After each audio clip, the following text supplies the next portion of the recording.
안녕하세요. 오늘 당신과 함께 살펴볼 자료는요. 대구광역시에 아주 큰 산업단지가 새로 들어선다는 소식입니다. 네, 미래 스마트 기술 국가 산업단지라는 이름인데요. 이게 중요한 관문이죠. 예비타당성 조사. 이걸 통과하면서 사업 추진에 이제 파란불이 켜졌다는 그런 뉴스 기사입니다.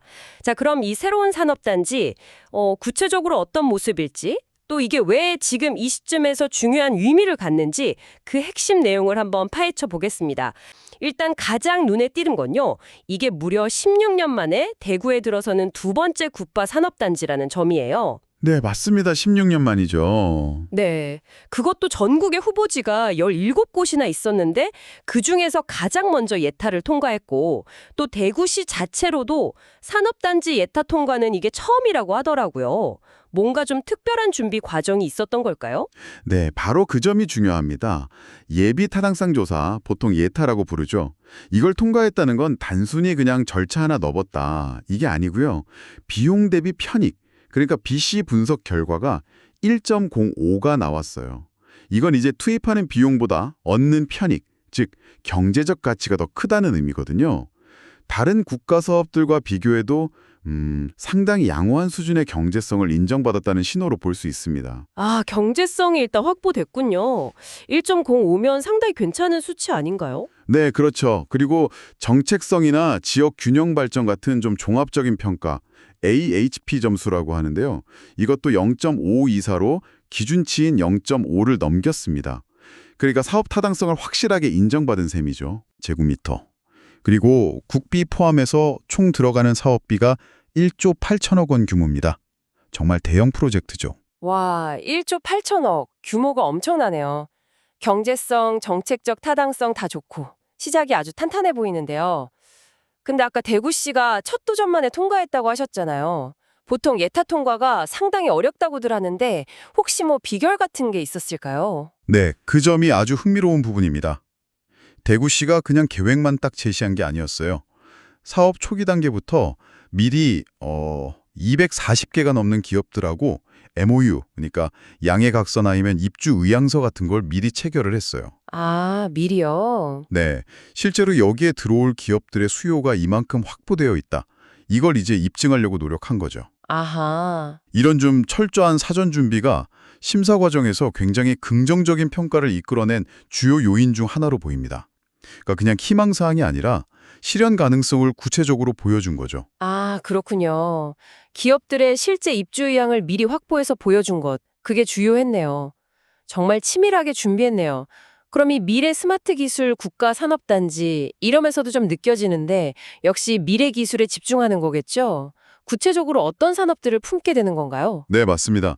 핵심은 딱 두 가지로 요약할 수 있어요. 인공지능, AI를 기반으로 한 미래 모빌리티하고요. 첨단 로봇 산업입니다. 미래 모빌리티와 로봇. 네, 이 두 분야를 집중적으로 육성하겠다는 목표를 아주 명확하게 하고 있습니다. 그리고 입지 조건은 상당히 좋은데요. 중부내륙고속도로 화원옥포 IC 바로 옆이라서 물류 이동에 아주 유리하고요.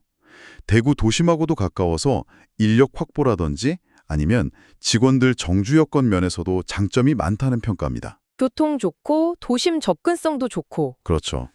더 나아가서 보면 단순히 그냥 공장만 유치하겠다 이게 아니에요. 관련 연구개발 시설, 또 기술을 시험해보는 실증 단지, 그리고 필요한 인력을 키우는 것까지 다 아우르는 말 그대로 미래기술 생태계를 만들겠다. 이런 큰 그림을 그리고 있는 것으로 보입니다. 와, AI 기반 모빌리티랑 로봇이라니? 정말 미래 산업의 핵심 분야들이네요. 입지 조건도 좋고요. 근데 이런 첨단 기술 분야는 사실 변화 속도가 워낙 빠르지 않습니까?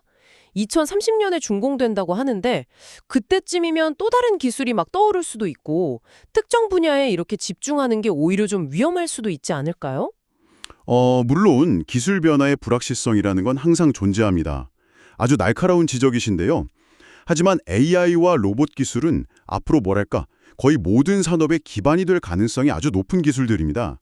그래서 단순히 특정 제품 생산에만 딱 집중하기보다는 그런 변화에 좀 유연하게 대응할 수 있도록 연구개발, R&D 역량을 강화하고 또 외부와 협력하는 개방형 혁신 생태계를 만드는 데 초점을 맞출 가능성이 높습니다. 아, 그러니까 기술 자체의 기반을 다지는 데 집중한다 이런 말씀이시군요. 네, 그렇죠. 그리고 기사에서도 언급된 스마트 그린 산단 조성 계획도 주목해 볼 만한데요. 스마트 그린 산단이요? 네, 이게 뭐냐면 단순히 공장만 모아놓은 것이 아니라 에너지는 효율적으로 쓰고 폐기물은 줄이는 그런 친환경적인 인프라 위에다가요. 최신 정보통신 기술 ICT를 활용해서 아주 효율적으로 운영되는 시스템까지 갖춘 그런 지속 가능한 미래형 산업단지를 만들겠다는 겁니다. 와, 친환경의 ICT까지. 네, 거기에다가 기업들에게 좀 매력적인 조건들도 제시하고 있어요. 예를 들면 주변 다른 산업단지들보다 분양가를 한 70% 수준으로 저렴하게 하고 또 전체 부지 중에서 공장 등을 지을 수 있는 산업용지 비율을 65%까지 높게 확보해서 제공한다는 점, 이런 것들도 기업 유치나 장기적인 경쟁력 확보에 상당히 긍정적인 요소가 될 겁니다. 지속 가능성까지 고려한 미래형 복합 공간이군요. 단순히 공장지대를 넘어서는 개념이네요. 그럼 이 모든 것들이 결국 대구에게 그리고 더 나아가 우리 사회 전체에 어떤 의미를 가지게 될까요?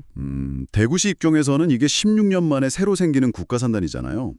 기존의 제조업 중심 산업 구조에서 벗어나서 새로운 성장 동력을 확보하는 아주 결정적인 계기가 될 수 있습니다. 기사에서도 김정기 대구시장 권한대행이 바로 이 점을 강조하고 있죠. 네, 맞아요. 인터뷰 내용 있었죠. 장기적으로 봤을 때는 이 AI와 로봇이라는 첨단 기술을 중심으로 관련 기업들 또 연구기관, 우수한 인재들이 모여드는 클러스터, 그러니까 집적 단지를 형성할 수 있고요. 이게 지역 경제에 큰 활력을 불어넣고 나아가서는 우리나라 전체의 미래 산업 경쟁력을 한 단계 끌어올리는 데 기여할 잠재력이 크다고 봅니다. 2030년 준공까지 아직 시간이 좀 남았지만 이 산업단지가 조성되는 과정 자체가 지역에 많은 긍정적인 변화를 가져올 것으로 기대됩니다. 네, 오늘 저희는 대구에 새로 조성될 미래 스마트 기술 국가산업단지에 대해서 아주 깊이 있게 살펴봤습니다. 16년 만에 수건사업 해결이라는 점, 또 AI와 로봇이라는 명확한 미래 비전을 제시했다는 점, 그리고 무엇보다 철저한 사전 준비 과정까지 여러모로 참 기대가 되는 프로젝트라는 생각이 드네요. 네, 그렇죠. 여기서 한 가지 우리가 더 생각해 볼 지점이 있는 것 같습니다. 어떤 점일까요? 만약 이 산업단지가 계획대로 성공적으로 잘 안착해서 정말 AI와 로봇 중심의 첨단 산업 생태계가 딱 구축된다면요. 2030년 이후에 대구 지역의 고용 구조는 과연 어떻게 바뀔까요? 지금 기존 산업에 종사하고 있는 분들에게는 이게 어떤 새로운 기회가 될지 아니면 또 적응해야 하는 어떤 과제가 주어질지. 아, 일자리 문제 중요하죠. 네. 이 질문은 오늘 저희가 나눈 내용을 바탕으로 당신께서 앞으로 계속 관심을 가지고 지켜보시면서 생각해 볼 만한 아주 중요한 화두가 될 것 같습니다. 정말 의미 있는 질문이네요. 새로운 산업의 부상이 기존 산업의 전환과 어떻게 조화를 이루어 나갈지 앞으로 계속 지켜봐야 할 문제인 것 같습니다. 오늘 저희와 함께 이 중요한 소식을 이렇게 심층적으로 분석해 주신 당신께 감사드립니다.